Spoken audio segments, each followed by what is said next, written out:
Hello, this is a Lighthouse Hall of Fame film in Rin Sand River, but not assault mode. This time we're in standard mode from the West Spawn. We're with Sebastian Potachka again in his AMX ELC here in the European server. We got one artillery on the enemy team and two on his, one scout apiece. A lot of heavies at the top of both lineups, then a couple mediums and some TDs. Pretty equal teams overall. Let's get this show on the road. Now, standard mode isn't as great of a scout map as assault is, just because of the way the battle plays out. The east-west alignment isn't as conducive to the kind of sniping you get to do in assault. However, when you have a light versus this many TDs and heavies to where you have a clear view range advantage, you should be able to spot pretty well and snipe pretty well. And so he's going to move up here. Has that little ELC that's barely bigger than a bug, and he can fit inside about any bush there is out there. So he's going to take advantage of that and see if he can get some spots.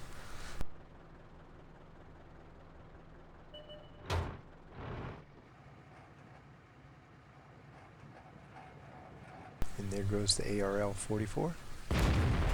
Bam! Walks right into one of his rounds. He backs up in case he's spotted. If his binoculars kick in, he may see him again, but nope. You notice he's set up the passive spot. He has camo and binoculars, and he likes to do that on his scout tanks. He has a lot of scout tanks that are set up that way.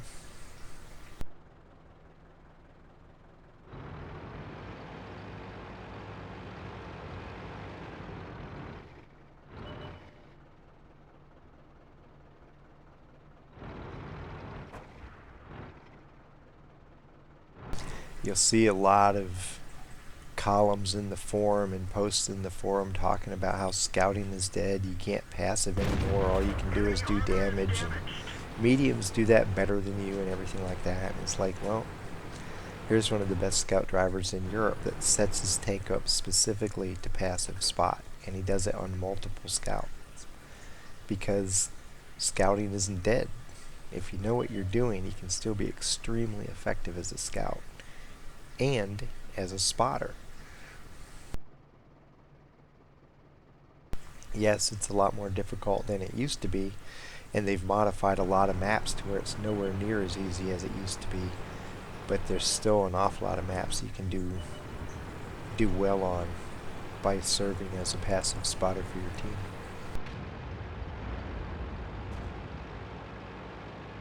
Even more so in this tank where almost any bush out there is capable of hiding you.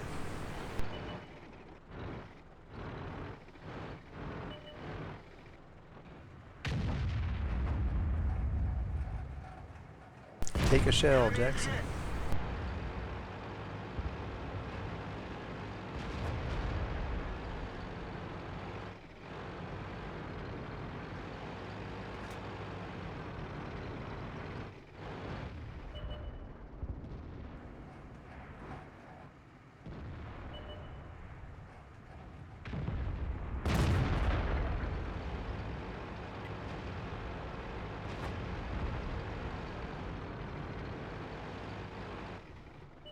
Whoa, whole bunch of tanks coming up the ditch there.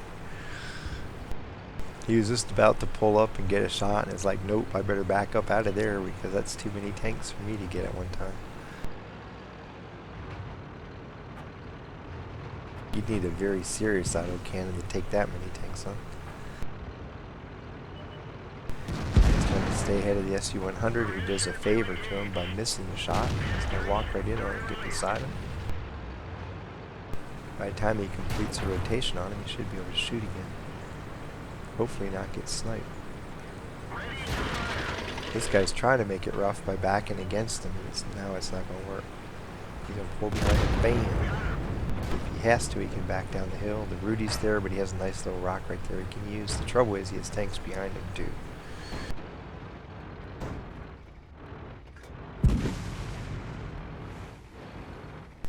They're down 3 tanks.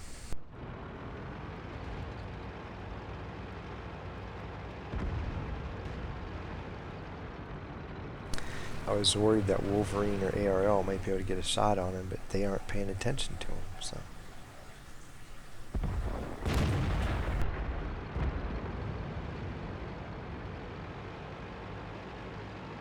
Now he has the advantage of coming up behind the tanks as they press their attack on toward his cap. Should be good for a sniper too. Uh-oh.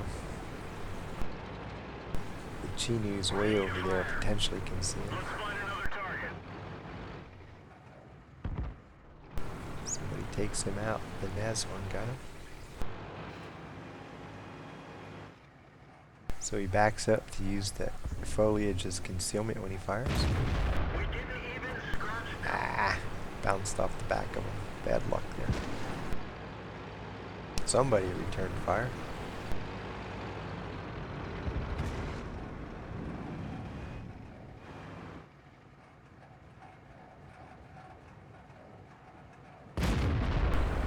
Blows up the 85.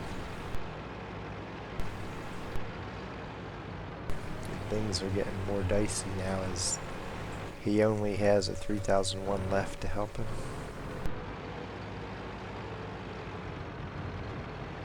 Hopefully he can get in it. Oh man, this OI's coming right at him. He misses it. The guy was slowing the trigger. Gotta be careful though, man. That guy just touches you, you die. And the OI knows it. So you have to try to stay in close to him, but then not ram him too hard.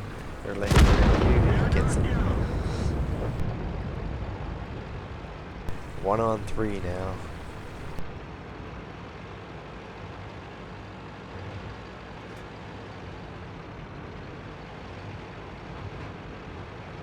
So he's running for the hills.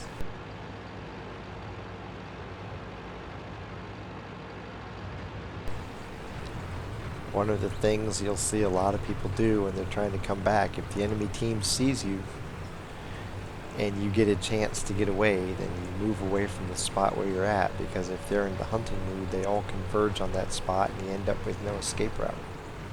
So get away from where you were and then reassess the situation and see what you have to do from the point where you escape. Right now, he has to do that. Doesn't matter what tank he takes out, he just needs to get damage without being seen. And hopefully pick a guy off here or there. That KV2 wants to keep capping. It's not a bad thing if he has people spread out to watch and they don't have a clue where he is right now. And so the KV2 dies because he stayed on cap. Film after film after film. They make the same mistakes.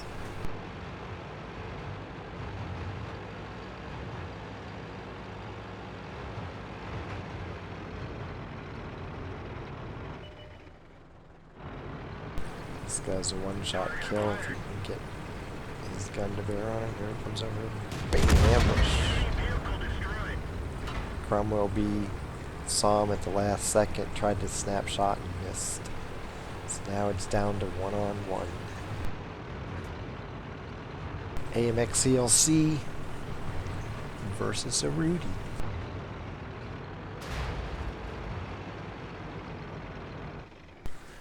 And I doubt the Rudy's playing for Notre Dame, so I don't think he's going to have a good result. Here he comes. He's full health though, he has that going for him. He's looking down the ditch, he doesn't know where Sebastian is.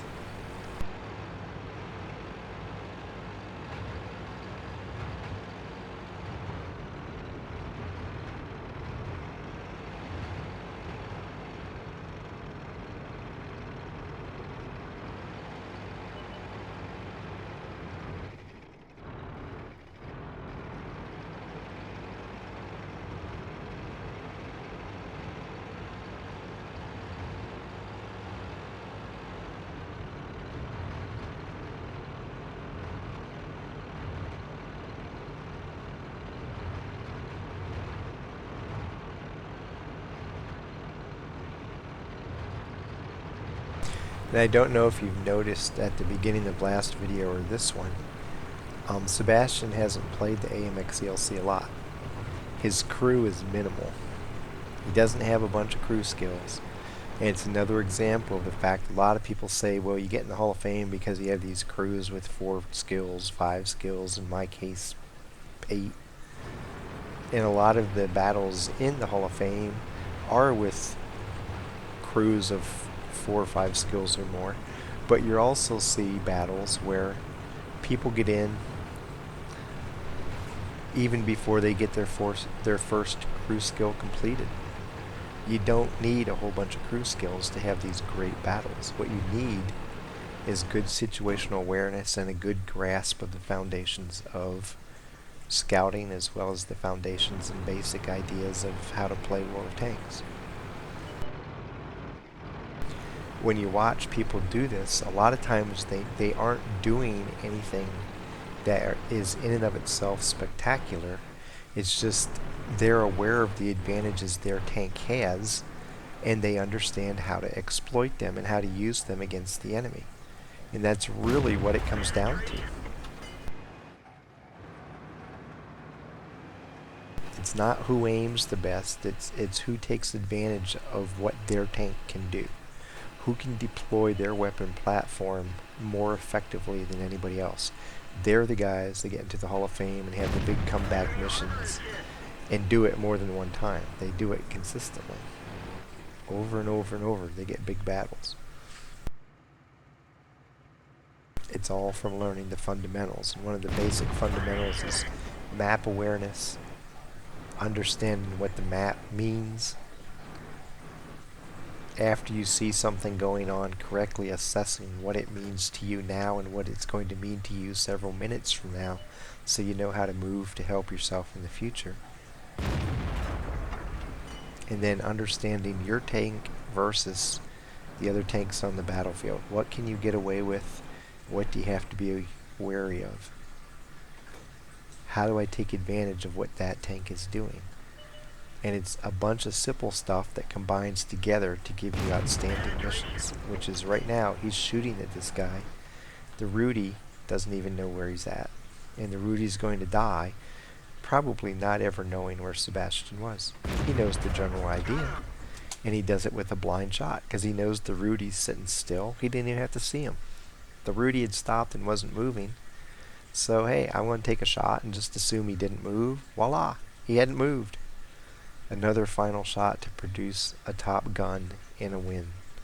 In this battle, he ends up with 2,746 damage, 6 kills, 17 of 20 shooting, that's 85%, 1,459 assisted damage in 5 spots, earned 46,118 credits, earned 2,688 XP, survived the fight, got a top gun, high caliber, tank sniper, patrol duty, and then he got spotter, duelist, fire for effect, and bruiser mini medals.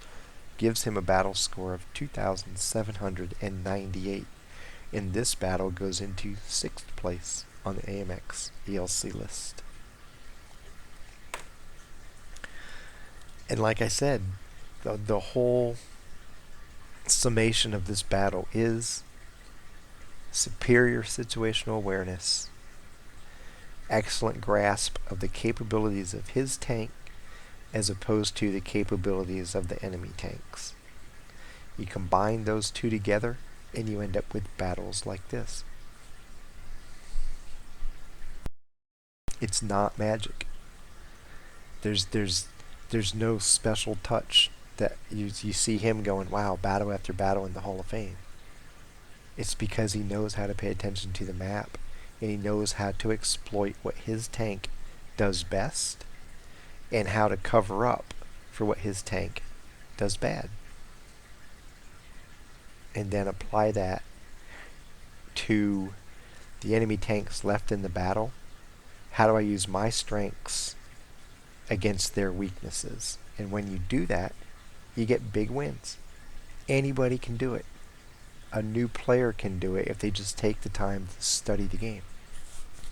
And I'll tell you what, I know Sebastian, when he was coming up through the scout ranks, he took time to look at films. He took time to learn what other players did. And then he goes out and practices it, adapts what he saw other people doing to what he feels comfortable doing. He improves it based on how he plays.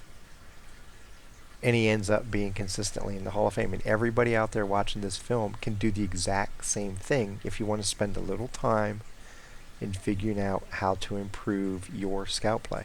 From Sand River, Standard Mode, West Spawn. Happy hunting.